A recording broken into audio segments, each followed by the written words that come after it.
1. Back in 2009, when I was a 7-year-old kid, I had this magical place right in our backyard.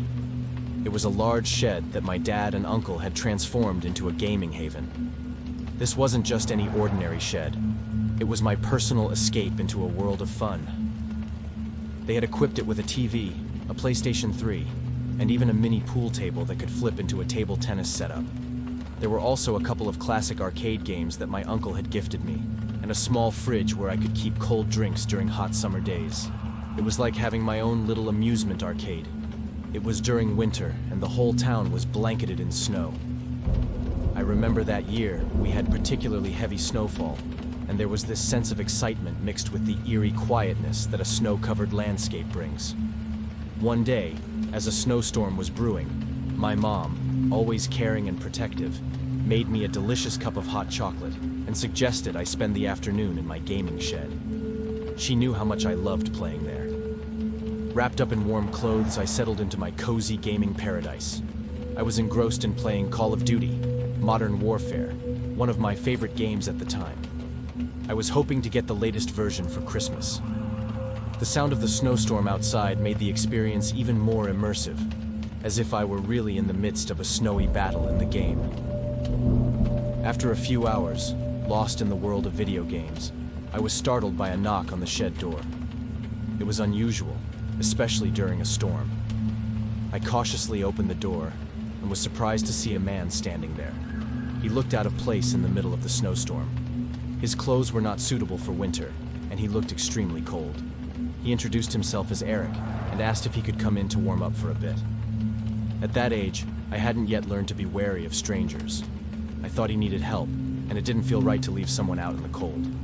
So, I let him in. Eric seemed friendly at first. He asked me about my games and seemed interested in my little gaming setup. He noticed my Call of Duty game and mentioned he had the latest version in his car. My eyes probably lit up at that. What kid wouldn't be excited about a new game? Eric suggested we go to his car to get the game. I hesitated, not having a coat for the snowy weather. Sensing my hesitation, he offered his coat and said he wouldn't mind the cold. He put his coat over my shoulders, and we walked out towards his car, parked a little way down the street. The coat smelled of cigarettes and something else I couldn't place, a kind of unwashed odor. When we reached his old brown car, Eric's demeanor started to change. He opened the door, looked around nervously, and then told me he had made a mistake. The game wasn't in his car, but at his house, which he claimed was nearby. I started to feel uneasy, realizing I was in a situation I didn't understand fully. But before I could decide what to do, he persuaded me to get into the car, promising it wouldn't take long. Once inside the car, Eric became visibly agitated. His face, which seemed kind at first, now looked tense and worried. He tried to start the car, but it wouldn't turn over. With each failed attempt, he grew more frustrated. I remember feeling a growing sense of fear, realizing that something was very wrong. It was then, in a sudden moment of panic, Eric pushed me out of the car and sped off as soon as the car started. I was left there, confused and scared, in the snow. My uncle, who had been keeping an eye on me from the house, saw me with the stranger and rushed out immediately. He scooped me up and hurried me back into the safety of our home. My parents were shocked and frightened when they heard what had happened. My uncle explained how he saw me getting into the car with a man he didn't recognize and knew something wasn't right. That was when he acted, running out to get me. As a child, I didn't fully grasp the gravity of the situation, but as I grew older, I came to understand how dangerous it was. If it weren't for my uncle's quick thinking and action, I might not have been so lucky. The incident left a deep impression on me and my family. We never spoke much about it afterwards, perhaps because it was too unsettling to revisit. But it was a stark reminder of the dangers that can lurk even in familiar places, and the importance of being cautious, even in our own backyard.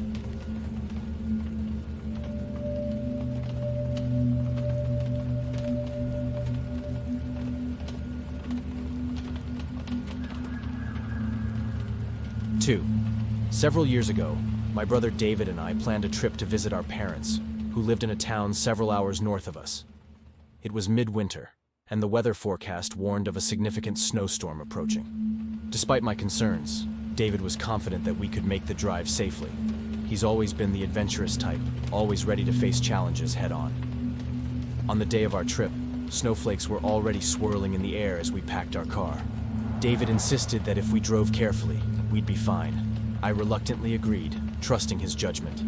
As we started our journey, the snowfall gradually intensified, transforming the landscape into a white blanket. David, an experienced driver, navigated the roads with caution, his hands steady on the wheel. The snowflakes became thicker, and soon, visibility was reduced to a mere few feet in front of us. Realizing the risk, David decided it was best to pull over and wait for the storm to pass. We found a safe spot off the road and parked the car. To pass the time, we chatted about old family memories, laughed at inside jokes, and scrolled through our phones. That's when a sudden knock on my window startled us. Turning my head, I saw a man standing outside, his face partially obscured by a matted beard, his eyes wide and bloodshot. He looked weather-beaten and desperate, his clothes soaked through from the snow. Lowering the window just a crack, I cautiously asked him what he needed. His voice was hoarse, almost inaudible over the howling wind. He mumbled something about needing money. David and I never carried much cash, and all I could do was apologize and tell him we couldn't help. The man didn't leave immediately. He stood there for a few more moments, his eyes darting around, still mumbling about needing money. I felt a mix of sympathy and unease. Eventually, he turned and shuffled away into the snow. As the storm continued, David and I grew restless. We talked about whether to continue our journey or wait it out. The decision was still up in the air when David stepped out of the car for a quick break. That's when things took a terrifying turn. The back door of our car suddenly opened. Absorbed in my phone, I assumed it was David returning. But then, I saw David walking towards the car from a distance. Confused and alarmed, I turned around, only to be met by the same ragged stranger from before.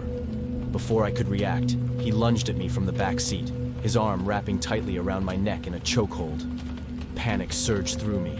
My breaths were short and frantic, and I struggled against his grip.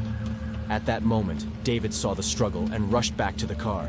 He yanked the door open and, with all his strength, pulled the stranger off me. The man, caught by surprise, didn't put up much of a fight. He stumbled out of the car and ran off into the snowstorm, disappearing from sight. David and I sat there for a moment, trying to process what had just happened. I was shaking, the adrenaline still coursing through my veins. David quickly checked if I was hurt and then dialed the police. We gave them a detailed description of the man and the incident. Although the police promised to search for the man, the snowstorm made it difficult. We decided to continue our trip, albeit shaken. The rest of the drive was quiet, both of us lost in our thoughts about the close call we had just experienced. We eventually arrived at our parents' house safely, grateful to be together and unharmed. The incident remained a stark reminder of how quickly a situation could escalate and the importance of being vigilant, even in the most unexpected circumstances. 3. Many years back, during a particularly cold winter, I was living without a home. This part of my life was filled with scary experiences, but the most chilling event happened during a massive snowstorm. I needed a place to stay safe from the blizzard, and I remembered an old, abandoned sewing factory nearby. This factory was in pretty bad shape. Walls covered in graffiti, broken windows, and doors hanging off their hinges. It looked exactly like those spooky abandoned places you see in movies. Inside, there were rows of sewing machines, desks littered with papers, and an office area that looked like it hadn't been touched in years. A metal walkway ran overhead, leading to what I guessed was the boss's office. I carefully checked every corner to make sure I was alone, then found a somewhat comfortable sofa to sleep on. I spent the evening wrapped in my coat, reading a book by the light of my small camping lantern. But in the middle of the night, a loud noise jolted me awake. I quickly turned on my lantern, but I couldn't see anyone around. Then, I heard it. These really heavy footsteps coming from the walkway above me. They were slow and deliberate, like someone was trying not to be heard. The footsteps moved towards the boss's office, and then I heard the office door slam shut with a bang. I was frozen with fear. too scared to move or even make a sound. Outside, the snowstorm was raging, so leaving wasn't an option. I sat there, eyes fixed on the office door, until I fell asleep from sheer exhaustion. When I woke up, I had this eerie feeling of being watched. I looked up, and through the dirty glass of the office door, I saw a dark figure.